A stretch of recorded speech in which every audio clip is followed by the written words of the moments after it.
Now, the Labor Party have signalled a new climate change policy is on the way because apparently the government's 2030 emissions cuts aren't enough. Their climate change spokesman, Cory Bernardi, said in a speech yesterday that a net zero commitment by 2050 is necessary, but it's not sufficient.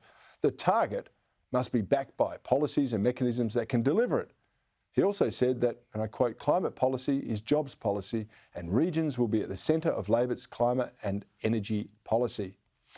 Well, these 4 points raise more questions to me than they answer. Little things like, why is a net zero 2050 commitment necessary?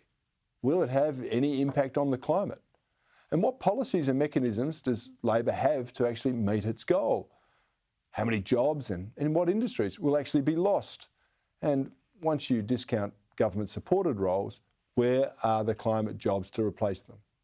And finally, what regions would be at the centre of Labor's policy and what will they be doing in these regions? Now, after more than a decade of rhetoric around climate change, it is actually time to put some rubber on the road. And we have to let the people know exactly what they're in for from the alternative government.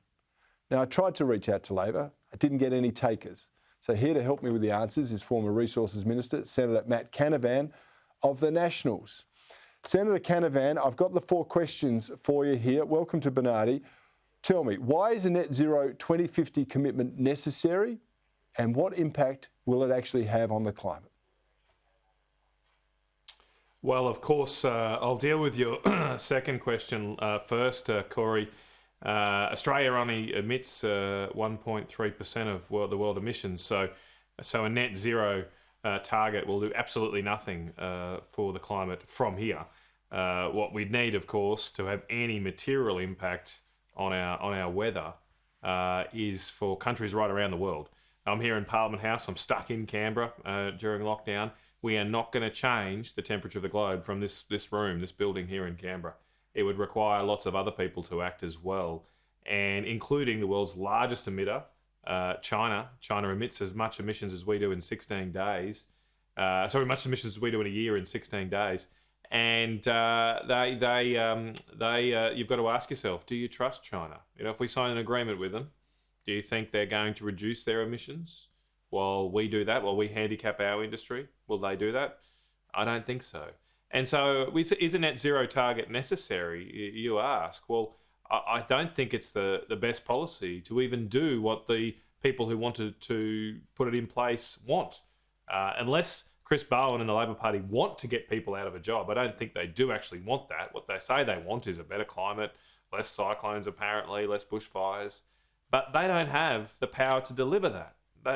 If you elect Cory Bernardi, he's not going to change the temperature of the globe. Anthony Albanese is not going to stop it from stop bushfires from happening. Given they can't do these things, why would they be promising? Just for a second. Yeah, let me just jump in here. Let's just put all the rhetoric aside and say, okay, a net zero 2050 is an aspiration and it's what we want to do and it's somehow going to save the planet. Isn't it important how we get there? And that's the second question. What are Labor's policies and mechanisms, which they said have to be disclosed fully to get there, to meet their goals? I mean, what's it going to cost the average person? We have no roadmap forward in this, do we? That's exactly right, Cory. One of the most frustrating things I experience is I'm not in favour of net zero emissions because I think it will cost too much, and I'll come back to that.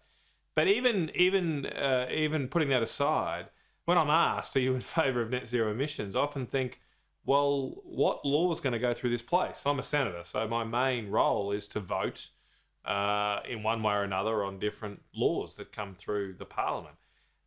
The so-called let's sign up to net zero, there's no law associated with it. There's no, okay, well, what do we do? Are we putting a price? Are we putting a carbon tax in place? Are we saying certain industries like coal, all you coal miners, will just shut that down? Is that what we're going to do to get to net zero? There is no details at all from any of the people pushing this particular policy, and that always really concerns me, because what have they got to hide?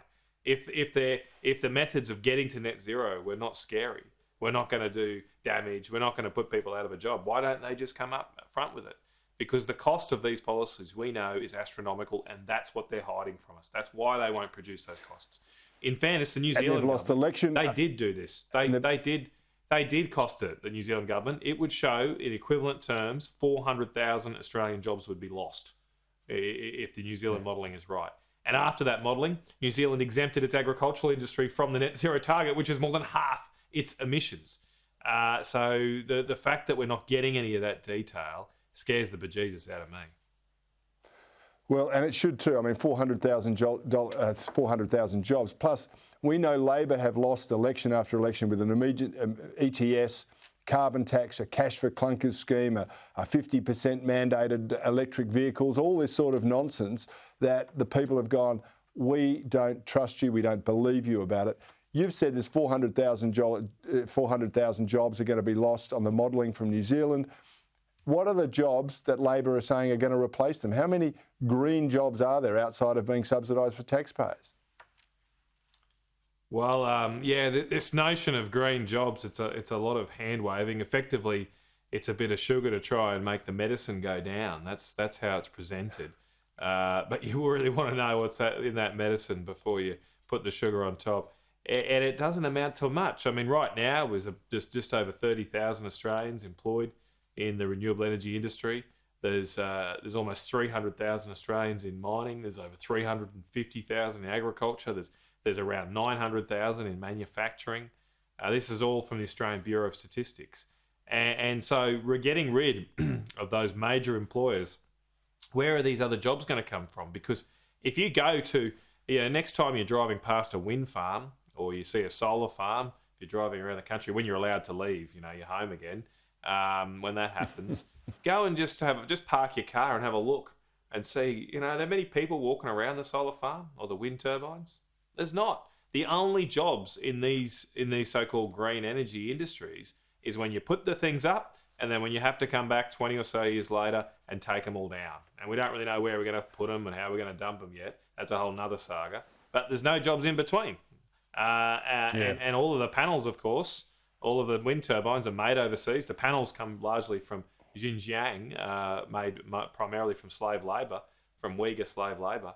And so you have all these people pontificating here about how great green energy is, and they just seem to put aside the fact that, well, possibly a lot of their products are coming from the work of slaves in China, from the Chinese Communist And they've got to be disposed of afterwards. And of course, I've got to let you go, Matt, but Bowen also said that this was going to be really good for regional communities. I don't know how losing tens of thousands of jobs in mining and manufacturing in regional communities and replacing them with a few green government subsidised ones is going to help anybody outside of the people who are newly employed.